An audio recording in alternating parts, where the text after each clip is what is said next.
और आइए सीधे आपको राजधानी भोपाल के सीएम हाउस लिए चलते हैं, जहां पर प्रकाश पर्व के दौरान सीएम डॉक्टर मोहन यादव संबोधित कर रहे हैं। अर्थों में ये हमारी इस देश की सबसे कठिन परीक्षा भी है और परमात्मा में आशीर्वाद के बाद जीते जी मनुष्यता के नाते से जो गुरुजी ने मार्गदर्शन दिखाया है, बहुत कठिन विपरीत परिस्थिति में भी जिस प्रकार से उन्हें संगत और पंगत की बात कही है, जो कहा है शब्द सह वो उनके शब्दों को यथार्थ में उतारना हम तो अभी बोल ही सकते हैं, लेकिन वैसी उस कठिन परिस्थिति में जब एक मार्ग उन्होंने तय किया कि हमको अगर परमात्मा को मानना है तो हम परमात्मा के इन बंदों में अंतर नहीं कर सकते, इनके बीच में ये आडंबर भी नहीं चाहिए। ये जितने भी हम अलग अलग प्रकार की व्यवस्था बना देते हैं, ये परमात्मा के पास पहुंचने में हमारी बाधा बनते हैं, ये रुकाव करते हैं, अड़ाव फसाव होता है। और इस देश के लिए हमारे लिए सब समान है। ये जो सरल सूत्र है, यही तो वेद वाक्य है, यही चारों वेद का निचोड़ है, इसके बाहर कुछ नहीं है।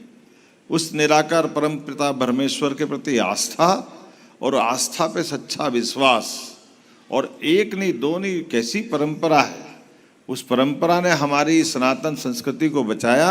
मैं उनको प्रणाम करता हूँ, सभी गुरुओं को, दसों गुरु ने जिनने जीवन जीते जी। मैं आज इस अवसर पर किस किस का नाम लूँ, और जैसे तो बात करो तो रोंगटे खड़े हो जाते, रोम रोम से हमारे में से आवाज़ आती इस देश की देशभक्ति की। कोई कैसे कल्पना कर सकता है कि इस देश के अंदर हमारे इस बलिदान को भूल जाए, इस पर कोई मजाक बनाए?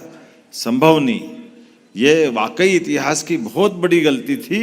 जब देश का बंटवारा हुआ तो हमारे गुरु नानक जी का तो जन्मस्थान अपने अंदर ही होना चाहिए था, उसको पाकिस्तान में छोड़ना ही बहुत बड़ी गलती थी। मैं बहुत दुखी मन से कह सकता हूँ, लेकिन यशस्वी प्रधानमंत्री का अभिनंदन करना चाहता हूँ, जिनने हमारे लिए वो करतार गुरु साहब गुरु नानक जी का जन्म स्थान का दर्शन का मौका उपलब्ध कराया। उनके अपने बलबूते पर आज 5 नदियों का पंजाब, जिससे पूरा भारत गौरवान्वित होता था, उसका बंटवारा होना ये बहुत बड़ी गलती थी। लेकिन मुझे इस बात की प्रसन्नता भी है, चलो कोई बात नहीं, बीती ताही विसार दे आगे की सुध ले। आज बदलते दौर में वापस ये युग आया है जब हम अपने को लगता बाल दिवस किस दिन मनना चाहिए। अरे बाल दिवस का 4 अपने पुत्रों को इस देश के ऊपर निवार, जो एक तरह से अपने धर्म के लिए, अपनी इस संस्कृति के लिए वार दे, पहले पिताजी से सीखते हैं। गुरु गोविंद सिंह जी का कमाल है, बाप रे क्या उदाहरण है उनका। अपने पिताश्री कोई बचपा भी, लेकिन उनके मुंह से परमात्मा नहीं निकलवाया होगा कि इस देश के लिए अगर बलिदान होना चाहिए तो कोई बेटा अपने पिता से कह सकता है? ये कोई मामूली बात नहीं। और जो उनने उस समय बचपन में कहा, वो अपनी जीवन भर संघर्ष में भी सिद्ध किया है। और उसी आधार पर ये अपने पवित्र गुरु ग्रंथ साहब की रचना हुई। उनके बाद इस परंपरा के बाल में और कोई हो तो डर जाए, बात बंद कर दे, विषय खत्म कर दे, लेकिन सच्चे अर्थ में जो उनकी परमात्मा की ज्योति उनके अंदर जल रही थी, उस ज्योति के मार्ग पे चलते हुए उनने जो मार्ग प्रशस्त किया। और कौन से गुरु साहब ने अपने लिए ये इस टाइप का अवसर नहीं दिया है?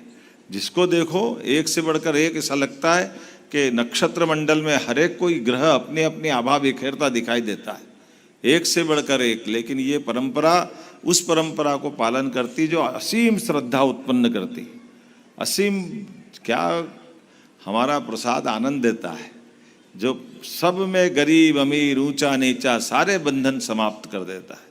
कोई छाती पे बांध के नहीं ले जाएगा, कोई बड़ी पोस्ट छोटी पोस्ट, ऊपर नीचे सब बराबर। ये जो हमारी परंपरा है, इस परंपरा को बनाए रखने के लिए इससे पवित्र मार्ग कोई नहीं हो सकता।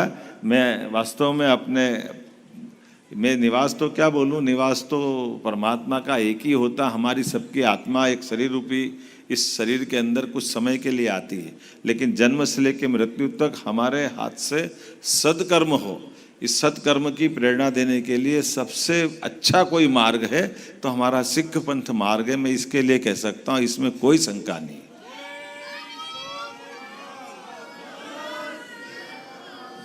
जिसकी भावना, जिसका आचरण, जिसका व्यवहार, जिसकी अपनी पद्धति, और ये हमने तो सबको समेटा है। यद्यपि चोट भी वहीं से खाई है। सबसे ज़्यादा हमने अपनी जो हो सकता है वो सब कुछ देने का प्रयास किया, लेकिन हमारे दुश्मनों ने हमको सबसे ज़्यादा दगा दिया है। ये कोई दगा कम नहीं है। उस दगे को याद रखना, जीवन भर भूलना नहीं। उनके कष्टों को, उनके किए गए पापों को, उससे ही हमारी ये संगत पंगत से लेकर के सारी व्यवस्था बचेगी। वो हमारे नहीं, हमारे देश के नहीं, हमारे मार्ग के दुश्मन, हमारे विचार के दुश्मन है। वो नकली भेष में पता नहीं कैसे कैसे कब कब षड्यंत्र करते रहते हैं। ये सारे के सारे षड्यंत्रों से हमारी एकजुटता के साथ और हमारी आस्था से ही मुकाबला हो सकता है। सरकार के नाते से मैं भी आपके साथ हूँ। अपने घर में तो आज आनंद आया इस मैं तो देख करके हमारी सभी माता बहनों की ये सेवा में उस दिन परसों भी आया था, बड़ा अद्भुत लगा। हमारी नेहा बग्गा जी ले गई थी बाल दिवस पे, आपने कहा सरकारी स्तर पे कार्यक्रम करना चाहिए। हमने कहा तुरंत ऑर्डर निकालो, तुरंत होना चाहिए। अरे बाल दिवस ये नहीं मनेगा तो कौन सा मनेगा। ये बाल दिवस 4 हमारे बालकों की शहादत को लेकर स्मरण किया हुआ प्रधानमंत्री जी ने, वो बहुत अच्छा काम किया। और उसके अलावा भी मैंने कहा कि आप तो ये सरदार सुरेंद्र सिंह जी हैं, पिछले सिंहस्थ में उज्जैन में आपने कहा था कि हमारे लिए प्रमाण है ऐसे कई जगह के जहाँ गुरु नानक जी ने स्वयं इमली के पेड़ के नीचे आकर के अपनी उज्जैन की यात्रा पूरी की थी।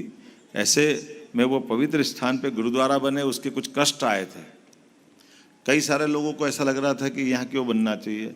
हमने कहा यहीं ही बनना चाहिए, यहाँ इससे अच्छा कोई स्थान नहीं हो सकता।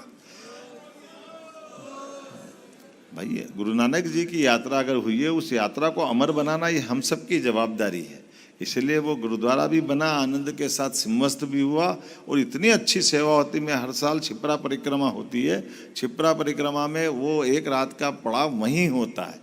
सारे यात्रियों की व्यवस्था हमारे सारे समाज के द्वारा होती है, बहुत अच्छे से सेवा होती है, लंगर होता है। सच्चे अर्थों में यही तो आनंद है। और अभी तो आपने कहा कि वो आनंद आया है।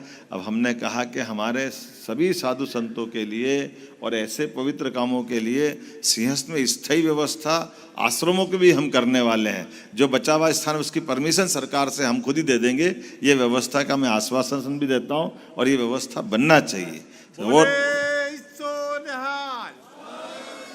और केवल उज्जैन नहीं, जहाँ जहाँ अपना समाज चाहेगा हम वहाँ रियायती दर पे ये प्रबंधन करने का यहीं से घोषणा करते हैं।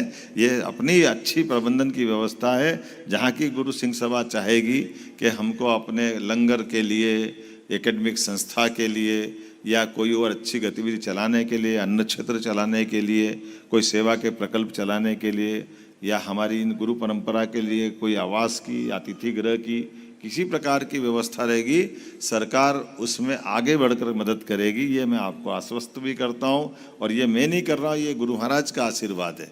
इस नाते से आपको बताता हूँ, आपने कहा अरेराव कॉलोनी के लिए हमको कुछ कष्ट है, तो मैं एक कमेटी बना दूंगा। वो कमेटी से उसमें समाधान की दिशा में जरूर आपको भी मदद करेंगे, क्योंकि ये अपनी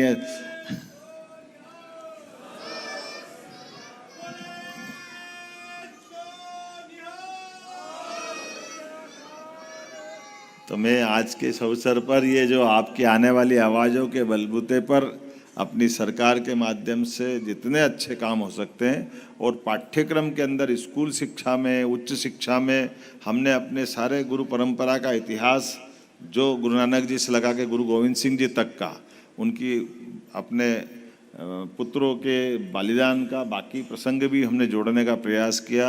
आपकी जानकारी के लिए बताऊं, नेहा बहन जी, हमारे यहाँ कक्षा 7वीं के पाठ्यक्रम में 37वें नंबर पेज पर अपने पुत्रों की शहादत का विस्तार से वर्णन लिखा हुआ है। हमने उच्च शिक्षा में अपनी पीएचडी देने के लिए भी, हमारे गुरुओं के बलिदान की घटना आती तो उस पर पीएचडी देने की भी गुंजाइश दी है। हमने प्रयास किया कि ये इतना स्वर्णिम इतिहास है, इस इतिहास को शिक्षा से जोड़ना ही चाहिए।